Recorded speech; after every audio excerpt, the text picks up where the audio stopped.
আসসালামু আলাইকুম। দেশ বিদেশ যে যেখান থেকে এই ভিডিওটা দেখছেন বা দেখবেন সবাইকে অনেক প্রীতি ও শুভেচ্ছা জানাচ্ছি সিলেট টু লন্ডন পেজের পক্ষ থেকে। আমি শেলি। আশা করি ভালো আছেন, সুস্থ আছেন। যারা বিভিন্ন সমস্যার মধ্যে আছেন, অসুখ বিসুখের মধ্যে আছেন, দোয়া করি আপনারা যেন তাড়াতাড়ি আল্লাহ পাক আপনাদের সুস্থ করে দেয়, আপনারা স্বাভাবিক জীবনে ফিরে আসেন। আপনাদের ভালোবাসা, আপনাদের ভালো লাগা আমাদের সিলেট টু লন্ডন পেজের সাথে আছে বলেই সিলেট টু লন্ডন পেজ গুটি গুটি পা করে আজ এই পর্যন্ত এসে পৌঁছেছে। এই যাত্রা আপনারা যদি সাথে না থাকতেন তাহলে কখনোই সম্ভব হতো না। সিলেট টু লন্ডন পেজের সব ব্যর্থতা আমাদের, আর সিলেট টু লন্ডন পেজের সব ভালো লাগা, সব সাফল্য সব আপনাদের। আপনারা আছেন বিদায়ী আমরা আছি। যাই হোক, আমরা মূল বিষয় আজকে কেন ভিডিওটা তৈরি করেছি। আপনারা জানেন বর্তমানে যে একটা বাচ্চাকে মারা নিয়ে যে ভিডিওটা তৈরি হয়েছে এবং ফেসবুকে ভাইরাল হয়েছে, আমরা সবাই এই ভিডিওটা দেখে মর্মাহত। আমরা কখনো আশা করি না এরকম ভিডিও দেখব, বিশেষ করে যখন বাচ্চাকে ভালোবাসে না এমন লোকের সংখ্যা খুবই নগণ্য, নাই বললে হবে না, খুবই নগণ্য। তো যাই হোক, এইটা আমরা কখনো এটা গ্রহণ করতে পারি না আর করবও না। আমার কথাটা হয়েছে এটার সাথে সাথে আরেকটা কথা হইলো যে আমি পুরো ভিডিওটা দেখতে পারিনি এই কারণে যে যারা আমাকে ব্যক্তিগতভাবে চেনেন তারা জানেন যে আমি ওই একটা জায়গায় খুবই দুর্বল। আমি বাচ্চাদের একটু মন খারাপ ওইটাও আমি সহ্য করতে পারি না। এটা একটা আমার দুর্বলতা বলেন আর যাই বলেন। তো সেই ক্ষেত্রে যখন বাচ্চাটাকে এরকম মারছে আর ঘুরতেছে বাচ্চাটা, দুজন ছেলে, এরপরে আমি আর আসলে দেখতে পারিনি।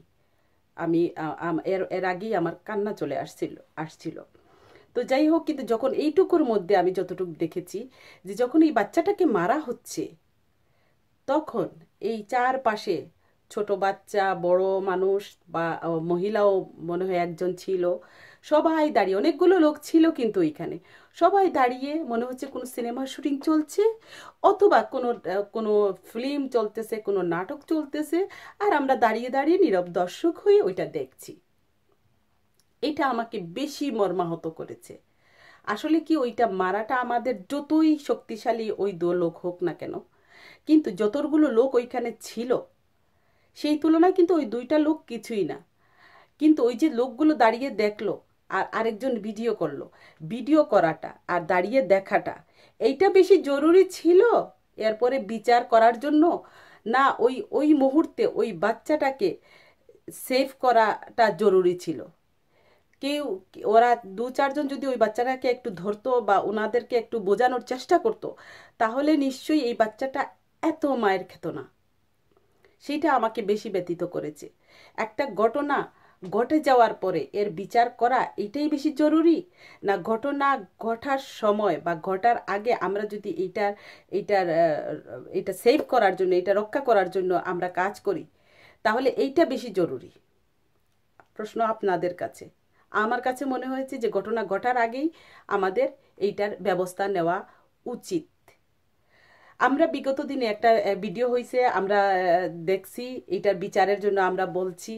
বিগত দিনের ইতিহাস যদি বলিস, এই ক্ষেত্রে আমি কারো পক্ষে বিপক্ষে বলছি না, কারণ আমি কোনো দল করি না। 2010-এ যখন ওই মানিকগঞ্জের শিবালয়ে একটা শিশু নির্যাতন করলো, শুক্কুর আলী নাম খুব সম্ভবত, 2010-এ ওনার এই শিশু নির্যাতনের জন্য ওনার ফাঁসি হয়েছে। সম্প্রতি যে রাজন হত্যা হলো এইটার জন্যই কিন্তু ওই লোকগুলোর শাস্তি হয়েছে, এবং এটার জন্য আমরা যারা দেখেছি তারা কিন্তু এটার প্রতিবাদ করেছি দেশে বিদেশে, এবং এটার কি সাজা হয়েছে আপনারা সবাই জ্বলন্ত সাক্ষী। এইটার বেশি দিন পুরাতন হয়নি। তো সেই ক্ষেত্রে আমরা যখন প্রচার হয়ে যায় তখন আমরা প্রতিবাদ করি এবং এইটার বিচার হয়, এই পর্যন্ত যেতে আমি রাজি নাই।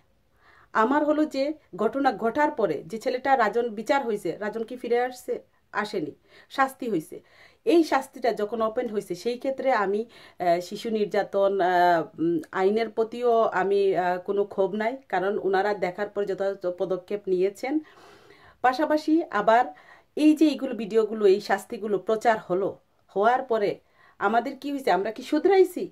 যদি আমরা শুধরাইতাম এই বিচার দেখে, তাহলে কিন্তু এই দ্বিতীয় এই ভিডিওটা তৈরি হইতো না, দ্বিতীয় এই শিশু নির্যাতনটা তৈরি হইতো না। শিশুরা কোমলমতি, তাদেরকে তারা ভুল করতেই পারে, তারা আপনার আমার মতো বড় মানুষ না, তারা ভুল হতেই পারে। এক একটা বাচ্চা কিন্তু এক একটা জিনিয়াস।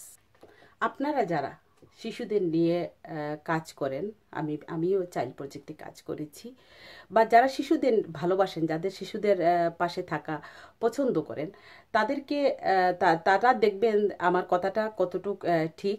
প্রত্যেকটা বাচ্চা যে জিনিয়াস তার প্রমাণ আপনি পেয়ে যাবেন। এক একটা বাচ্চাকে যদি আপনি এক একটা প্রশ্ন করেন, দেখবেন অনেকগুলো খুব ক্রিয়েটিভ আইডিয়া, যেটা আপনি চিন্তাই করতে পারবেন না, ওই বাচ্চাদের কাছ থেকে বের হয়ে আসবে। তো এই বাচ্চাদের শুধরানোর, বাচ্চারা তো ভুল করবেই, এরা তো শিশু। আমাদের মধ্যে যে এমন কেউ নাই যারা আমরা মা বাবার ছোটবেলায় মা বাবার বকা খাইনি বা মায়ের খাইনি, অ্যাটলিস্ট বকাটা তো খাইছি।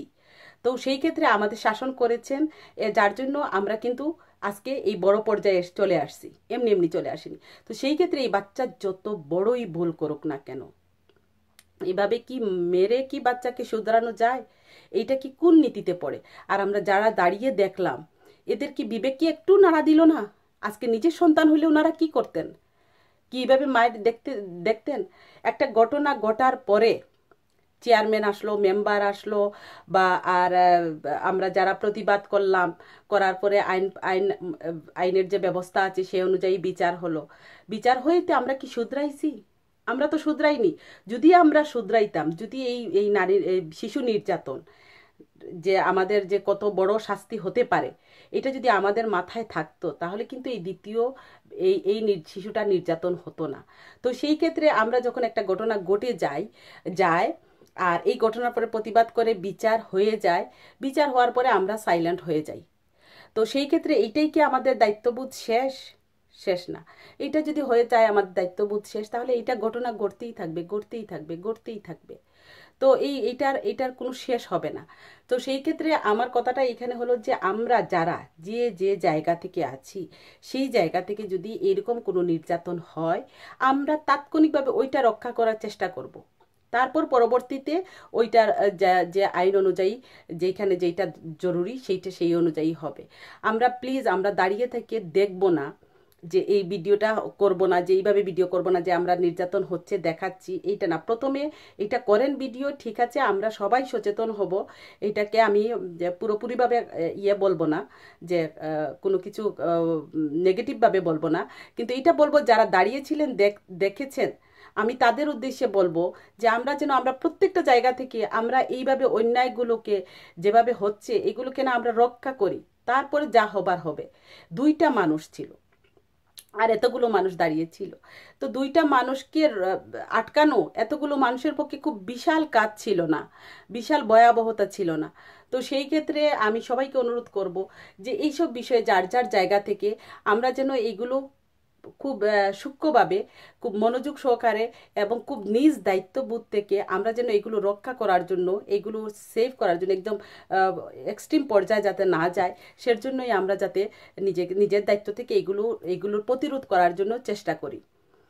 তো সেই ক্ষেত্রে আমরা আমরা জানি প্রশাসন বিভিন্ন ক্ষেত্রে, এই যে রিসেন্ট যেটা ঘটে গেল মুক্তামণি শিশুদের ক্ষেত্রে, প্রশাসন কিন্তু যথেষ্ট সংবেদনশীল। শিশুদের ক্ষেত্রে এই প্রশাসন কিন্তু এই শিশুর পাশে এসে দাঁড়িয়েছে। সব মানুষ যারা হৃদয়বান ব্যক্তি ওনারাও দাঁড়িয়েছেন।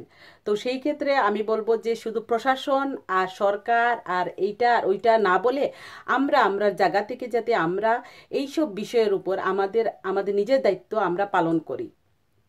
সব কিছু কিন্তু প্রত্যেকটা ঘরে ঘরে আমাদের দেশে, উন্নয়নশীল দেশে ঘরে ঘরে কতটা শিশু আছে। প্রত্যেকটা শিশুর কাছে কি সম্ভব আপনি যদি এই একটা দেশ চালাতেন, তাহলে প্রত্যেকটা শিশুর পাশে কি আপনি রক্ষা করতে পারতেন? প্রত্যেকটা মানুষের কাছে কি শিশুর পাশে কি এক একটা করে পাহারাদার রাখা সম্ভব? এটা সম্ভব না। তো এটা এখানে সম্ভব না। যখন আমরা আমাদের নিজেদের শিশুরকে রক্ষার জন্য আমরা নিজেরা যদি এগিয়ে আসি, তাহলে কিন্তু এই পর্যায়ে যাবে না। এই যে শিশুটা মায়ের খেলো, আমরা জানি যে কিছুদিন আগে কয়েক বছর আগে যেটা বরিশালে যে ব্লাস্টিং হলো, এখানে একটা বাচ্চা করেছে। এই বাচ্চাটার যে মন মানসিকতা কেন তৈরি হয়েছে, এমনি এমনি তৈরি হয়নি। দেখা যায় যে আমরা যারা এই বাচ্চাটারে যে মারলাম, এই মারার পর ঠিক আছে ওর শরীরটা কিছুটা সুস্থ হবে, কিন্তু ওর মনে যে দাগটা লাগলো যে এতগুলো মানুষ আমাকে মার খেতে দেখেছে, অথচ কেউ এগিয়ে আসেনি আমাকে রক্ষা করার জন্য, এত মায়ের আমি খেলাম, তাহলে মানুষের প্রতি এই বাচ্চাটার কি ভালোবাসা জন্মাবে?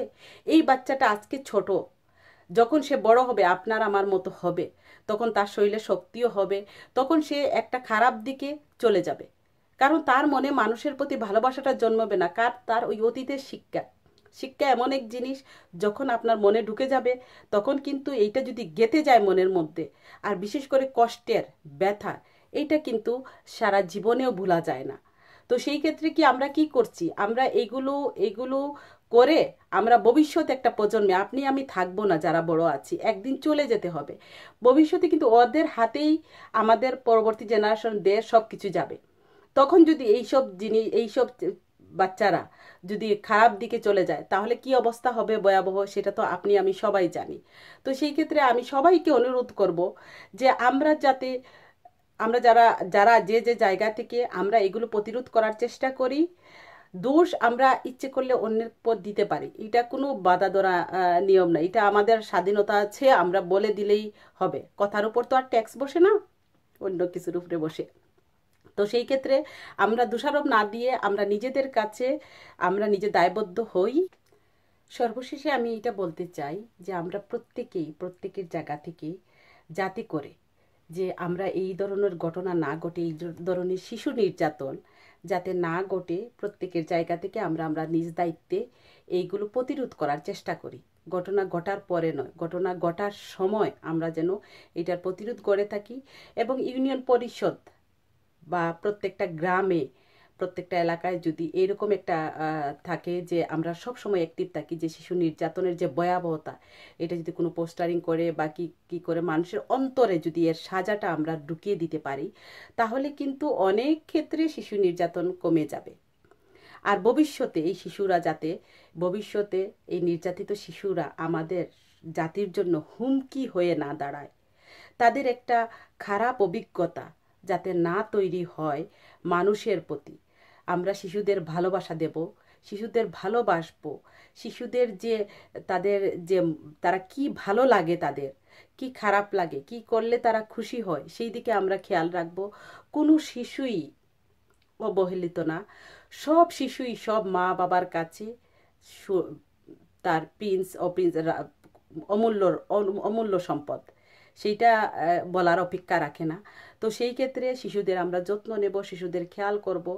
একটা চারা গাছ যেরকম যত্ন করার পরে ফুলে ফলে ভরে উঠে, আমাদের এই শিশুরা ভবিষ্যৎ প্রজন্মের জন্য একটা দৃষ্টান্ত হয়ে যাবে, সেইটার দায়িত্ব আপনার আমার সবার, আমরা কেউ এই দায়িত্ব এড়িয়ে যেতে পারবো না।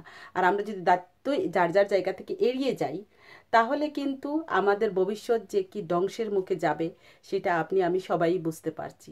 আসুন আমরা সবাই শিশুদের ভালোবাসি, শিশুদের ভালো লাগা ভালোবাসা আমরা গুরুত্ব দেই, আমরা একটা সুন্দর ভবিষ্যৎ আমরা পৃথিবীকে দিয়ে যাই, সুন্দর বাংলাদেশ দিয়ে যাই। আমরা ভালোবাসি বাংলাদেশকে, যে যেইখানে থাকি না কেন, বাংলাদেশ আমাদের হৃদয়ের মধ্যে থাকে। পৃথিবীর মানচিত্রের মধ্যে যে যেখানে আমাদের অবস্থান থাকে না কেন, কিন্তু হৃদয়ে মানচিত্রের মধ্যে একটাই নাম, সেটা হলো বাংলাদেশ।